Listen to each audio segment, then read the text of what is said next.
어, 목사님께서 이스라엘 다녀온 간증을 하라고 그러시는데 제가 너무 걱정도 되고 망설였어요. 제가 그럴 자격도 없고, 그러나 순종하는 마음으로 제가 느낀 점과 은혜 받은 이야기를 나누고자 합니다. 정말 이스라엘 성지지 순례 가고 싶었던 곳이었고, 정말 생각하면 은혜롭고 정말 행복했던 시간들이었습니다. 먼저는 제가 이번 여행을 통하여서 우리 공동체의 중요성을 알게 되었어요. 목사님 두 분 포함해서 저희가 한 40여 분 함께 갔는데, 우리 모두가 한 마음으로 서로 배려하며 도와주고 힘이 되어서 안전하고 즐겁게 다녀올 수 있었어요. 모든 일정을 꼼꼼하게 챙겨주신 우리 총무 장로님, 또 의사 선생님이 계셔서 70대인 우리들을 정말 정성껏 보살펴 주셔서 정말 마음 편히 다닐 수 있었고요. 그리고 또 그 차 안에서는 어김없이 우리에게 준비해온 간식으로 우리를 즐겁게 해주신 집사님들, 촬영기사로, 또 분위기 메이커로 너무들 수고하신 여러분들 정말 감사했고 모두들을 사랑합니다. 하나님이 주신 은사를 통하여서 각자의 역할을 잘 감당하셔서 정말 주 안에서 형제 자매임을 느끼는 그런 귀한 시간이었어요.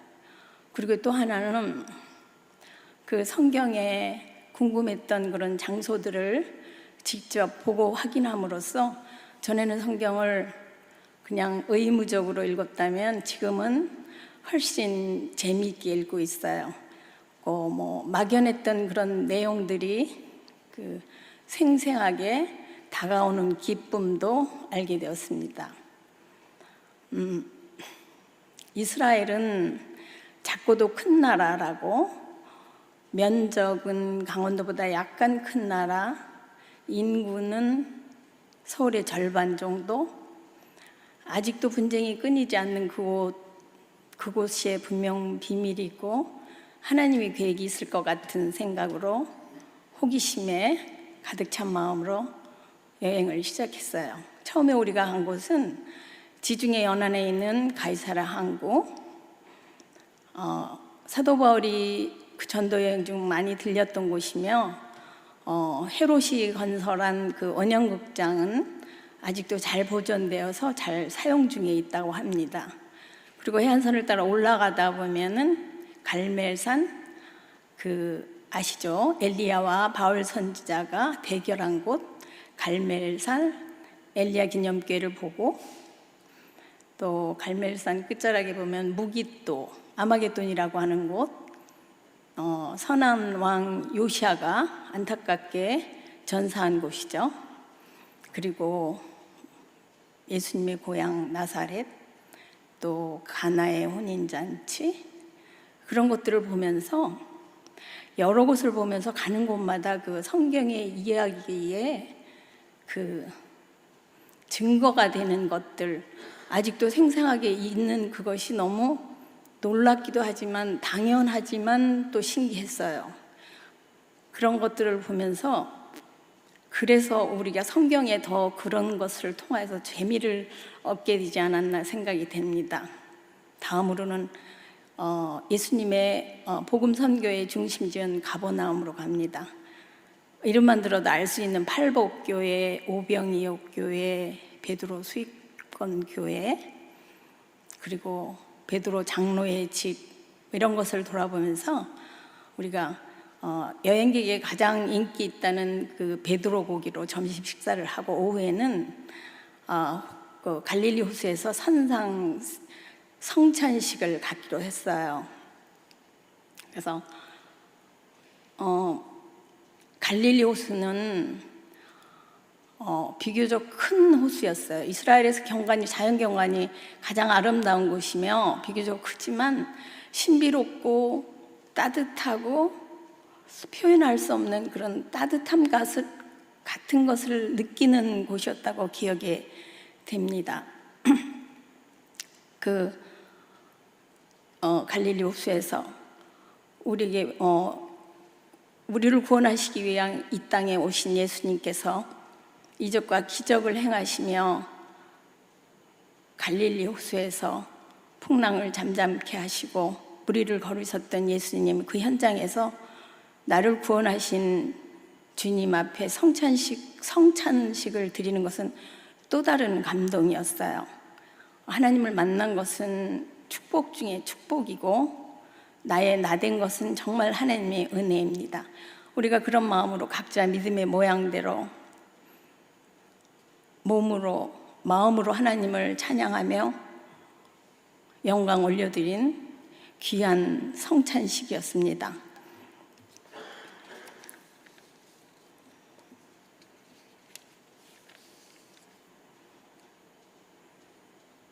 호텔에 도착하여 훌륭한 호텔식 저녁 식사를 하면서 조별로 목사님과의 즐거운 저녁 식사를 가졌던 기억도 따뜻함으로 남는 시간들이었습니다.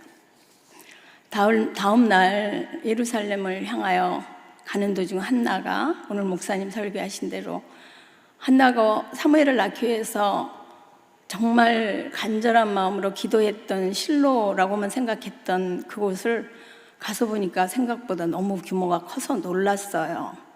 나중에 목사님 나눠주신 그 유물을 통하여서 그 실로가 사사시대에 이스라엘의 신앙과 행정의 중심지로서 성막과 법궤가 꽤 오랫동안 거기에 있었던 곳이기도 한 것을 알게 되었어요. 그런 단편적인 성경 지식을 떠나서 성경을 더욱 이렇게 폭넓게 읽을 수 있기를 개인적으로 바라봤습니다. 다음 예루살렘 성 밖 감람산에 도착했어요.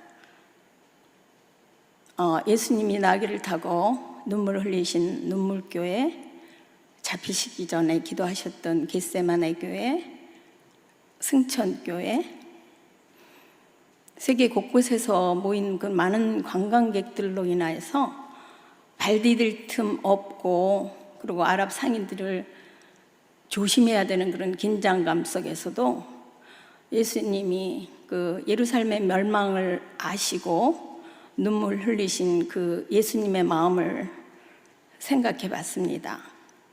그리고 가까이 있는 시온산에 마가의 다락방, 또 예수님을 3번 부인한 베드로 통곡교회, 가야바 법정, 그리고 베들레헴으로 가서 그 좁은 문으로 들어가는 예수 탄생교회를 볼 수 있었습니다. 다음 날 사해지역으로 이동하면서 여리고, 또 예수님 세례터, 예수님이 시험 받으신 시험산, 그런 것들을 경유하면서 이제 유대 광야가 시작됩니다. 삭막한 유대 광야를 내려오면서 아시는 그 어떤 양측에 의해서 우연히 발견됐다는 성경 사본이 발견된 발굴지 쿰란, 그리고 다윗이 사울을 피해서 쫓겨다니면서 숨었던 동굴 엔게디를 보면서 저희가 이틀째 때 갔던 그 텔 단을 생각했어요. 텔 단을 올라가면서 너무 물소리와 그 많은 나무 숲을 보면서 저희가 그 상쾌함과 그 시원함에 정말 경탄을 금치 못했었는데, 한참 올라가다 보니까 여로보암이 만든 그 우상 제단이 있었어요. 정말 초라하게. 거기를 생각하면서 그 다윗은 목숨을 다하고 믿음을 지키기 위해서 정말 이 삭막한 유대 광야에서 하나님과 동행하는 다윗을 상상해 보면서 위로를 받았습니다.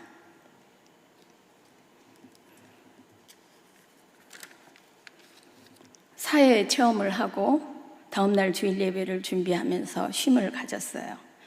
6일째 호텔에서 주일 예배를 드리고 이스라엘의 최남단 부엘세바, 그리고 마지막 유다가 바벨론에 함락될 때 마지막 요새 라기스, 그리고 성경에 나오는 골짜기들 많잖아요. 골짜기를 둘러보고 마지막 십자가의 길을 가기 위해서 일찍 호텔에 도착했어요. 다음 날 새벽 5시 출발.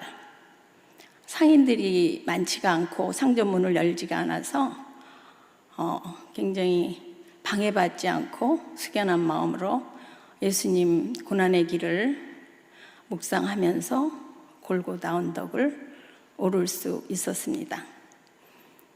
고난의 길은, 십자가의 길은 1에서 14초소로 나뉘어서 각 곳에 기념교회가 있어요.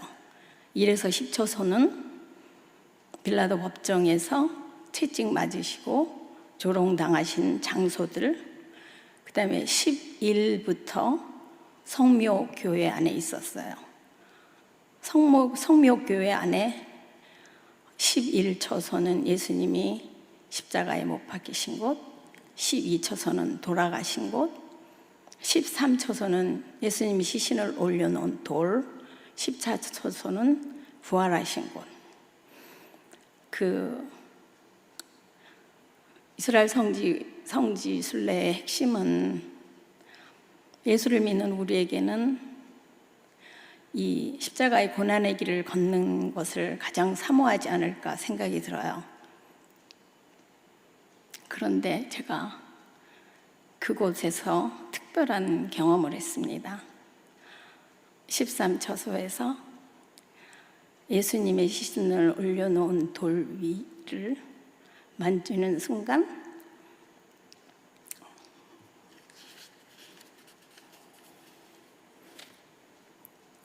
놀랍게 눈물이 흐르기 시작했어요. 내 안에 감춰있던 어떤 것들이 드러나는 느낌, 하나님을 사랑한다 하면서 형식적인 종교인으로 살고 있는 건 아닌지, 애써 하나님을 향한 줄을 놓지 않으려고 힘썼으나 교만하지 않았는지, 그렇게 한참의 시간이 흐른 후에 눈물의 의미를 생각해 봤습니다. 회개와 감사의 시간이었고 기쁨과 결단의 순간이었습니다. 마지막 일정 요파 항구를 보고 텔아비브 공항에서 인천행 비행기를 탐으로 7박 9일의 여정을 마쳤습니다. 하나님이 함께 하셨음에 감사를 드립니다. 한치의 오차도 없이 하나님의 섭리를 이끌어 가시는 주님, 인생의 고난길에서 하나님이 없는 듯 보일지라도 묵묵히 인내하며 주님의 발자취를 따르다면 이 땅의 승리자로, 하나님의 기쁨이 되는 자로 남기를 원합니다. 사랑하는 교우들과 존경하는 목사님 모시고 남은 시간들 대덕교회를 통하여 십자가의 사랑을 가족과 이웃에게 전하며 살기를 소망합니다. 감사합니다.